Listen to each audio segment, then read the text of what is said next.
ನಮಸ್ತೆ ಎಲ್ಲರಿಗೂ. ಇವತ್ತಿನ ರೆಸಿಪಿಯಲ್ಲಿ ನಾನು ಬಿಸಿಬೇಳೆ ಭಾತನ್ನು ಮಾಡ್ತಾಯಿದ್ದೀನಿ. ಎಲ್ಲರಿಗೂ ಇಷ್ಟವಾಗುವಂಥ ಒಂದು ರೆಸಿಪಿ ಅಂತಲೇ ಹೇಳ್ಬೋದು.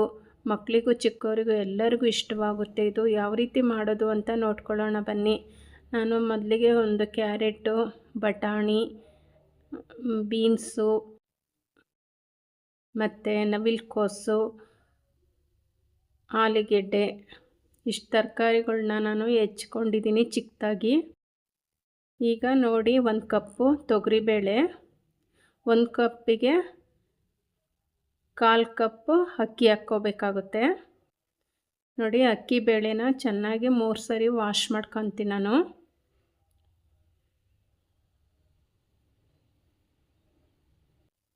ನೋಡಿ, ವಾಶ್ ಮಾಡ್ಕೊಂಡ್ಮೇಲೆ ಒಂದು ಕುಕ್ಕರಿಗೆ ಸೇರಿಸ್ಕೊತಾ ಇದ್ದೀನಿ.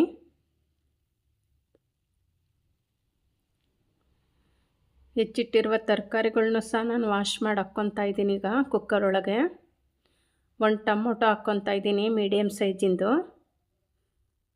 ತರಕಾರಿ, ಬೇಳೆ, ಟೊಮೊಟೊ ಮುಳುಗೋ ಅಷ್ಟು ನೀರು ಹಾಕ್ಕೊಂಡು ನಾನು 4 ವಿಷಲು ಕೂಗಿಸ್ಕೊತೀನಿ. ಅಷ್ಟರಲ್ಲಿ ಒಂದು ಮಸಾಲೆಗೆ, ಒಂದು ಪುಡಿಗೆ ಒಂದು ಮಸಾಲೆ ಹುರ್ಕೊಳ್ಳೋಣ. ಒಣಮೆಣ್ಸಿನ್ಕಾಯಿ, ಕೊತ್ತಂಬರಿ 1 ಸ್ಪೂನ್ ಹಾಕ್ಕೊಂಡಿದ್ದೀನಿ. ಒಣಮೆಣ್ಸಿನ್ಕಾಯಿ ನಿಮ್ಮ ಖಾರಕ್ಕೆ ಅನುಗುಣವಾಗಿ ಹಾಕ್ಕೊಳ್ಳಿ. ಚಕ್ಕೆ, ಲವಂಗ, ಕಾಳುಮೆಣಸು ಹಾಕ್ಕೊಂಡಿದ್ದೀನಿ. ಜೀರಿಗೆ 1 ಸ್ಪೂನ್ ಹಾಕ್ಕೊಂಡಿದ್ದೀನಿ. ಸಣ್ಣ ಉರಿಯಲ್ಲಿ ಚೆನ್ನಾಗಿ ಹುರ್ಕೊತಾ ಇದ್ದೀನಿ. ನೋಡಿ, ಇದಾಗಿದೆ. ಈಗ ಉದ್ದಿನಬೇಳೆ, ಕಡಲೆಬೇಳೆನೂ ಸಹ ನಾನು ಹುರಿದು ಹಾಕ್ಕೊತಾ ಇದ್ದೀನಿ ಅದಕ್ಕೇ. ನೋಡಿ, ಈಗ ಎಲ್ಲವನ್ನೂ ಒಟ್ಟಿಗೆ ಹುರ್ಕೊಂಡಿದ್ದೀನಿ. ಅದನ್ನು ಈಗ ತಣ್ಣಗಾದ್ಮೇಲೆ ಒಂದು ಮಿಕ್ಸಿ ಜಾರಿಗೆ ಹಾಕ್ಕೊಂಡು ನುಣ್ಣಗೆ ಪುಡಿ ಮಾಡ್ಕೋಬೇಕಾಗುತ್ತೆ.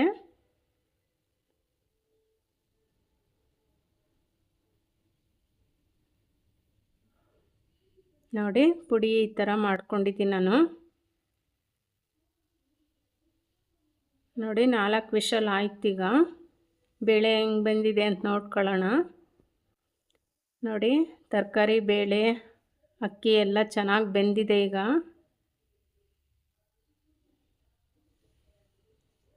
ನೋಡಿ, ಸಾಕಿಷ್ಟು ಬೆಂದರೆ.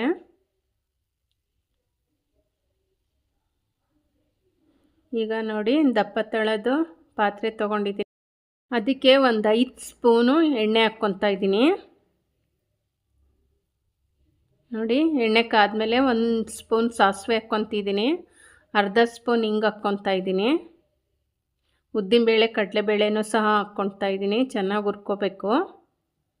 ಈಗ ಕರಿಬೇವಿನ ಸೊಪ್ಪು, ಒಣಮೆಣ್ಸಿನ್ಕಾಯಿನೂ ಹಾಕ್ಕೊತಾ ಇದ್ದೀನಿ. ನೋಡಿ, ರುಬ್ಬಿರುವ ಪುಡಿನ ನಾನು 2 ಸ್ಪೂನು ಇಲ್ಲ 3 ಸ್ಪೂನ್ ಹಾಕ್ಕೊತೀನಿ. ಅರ್ಧ ಸ್ಪೂನ್ ಅರಿಶಿನ ಹಾಕ್ಕೊತಾ ಇದ್ದೀನಿ. ರುಚಿಗೆ ತಕ್ಕಷ್ಟು ಉಪ್ಪು ಹಾಕ್ಕೊತಾ ಇದ್ದೀನಿ. ನೋಡಿ, ಚೆನ್ನಾಗಿ ಕಲಕಬೇಕಾಗುತ್ತೆ ಇದನ್ನ. ಈಗ ಹುಣಸೆ ಹುಳಿ ಹಾಕ್ಕೊತಾ ಇದ್ದೀನಿ. ಈಗ ಬೇಯಿಸಿಟ್ಟಿರೋ ತರಕಾರಿ ಮಿಶ್ರಣನ ನಾನು ಅದಕ್ಕೆ ಸೇರಿಸ್ಕೊತಾ ಇದ್ದೀನಿ. ನಾನು 2 ಲೋಟ ನೀರು ಹಾಕ್ಕೊಂಡಿದ್ದೀನಿ. ಈಗ ಇದಕ್ಕೆ ಗಟ್ಟಿ ಬೇಕು ಅಂದರೆ ನೀವು ನೀರು ಕಮ್ಮಿ ಮಾಡ್ಕೋಬೋದು. ನಾನು 2 ಲೋಟ ಹಾಕ್ಕೊಂಡಿದ್ದೀನಿ. ಈಗ ನೋಡಿ, ಒಂದು ಸ್ವಲ್ಪ ಬೆಲ್ಲ ಹಾಕ್ಕೊತಾ ಇದ್ದೀನಿ. ಒಂದು 4 ಸ್ಪೂನು ಒಣಕೊಬ್ಬರಿ ತುರಿ ಹಾಕ್ಕೊತಾ ಇದ್ದೀನಿ. ಚೆನ್ನಾಗಿ ಇನ್ನೊಂದು 2 ನಿಮಿಷ ಬೇಯಿಸಿದ್ರೆ ಇದು ರೆಡಿ ಆಗುತ್ತೆ. ಒಂದು ಸ್ವಲ್ಪ ಕೊತ್ತಂಬರಿ ಸೊಪ್ಪು ಹಾಕಿದ್ದೀನಿ. ಈಗ ನೋಡಿ, ಒಂದು ಬೌಲಿಗೆ ಸರ್ವ್ ಮಾಡ್ತಾಯಿದ್ದೀನಿ.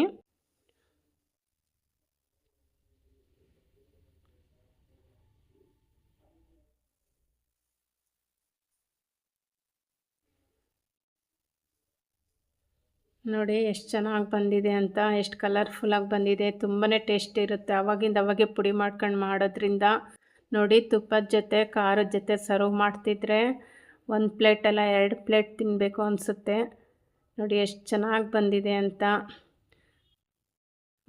ಒಮ್ಮೆ ಟ್ರೈ ಮಾಡಿ ಈ ಥರ. ನನ್ನ ವಿಡಿಯೋ ನಿಮಗೇನಾದರೂ ಇಷ್ಟ ಆದರೆ ಲೈಕ್ ಮಾಡಿ, ಶೇರ್ ಮಾಡಿ, ಕಮೆಂಟ್ ಮಾಡಿ, ಸಬ್ಸ್ಕ್ರೈಬ್ ಆಗಿ. Thank you.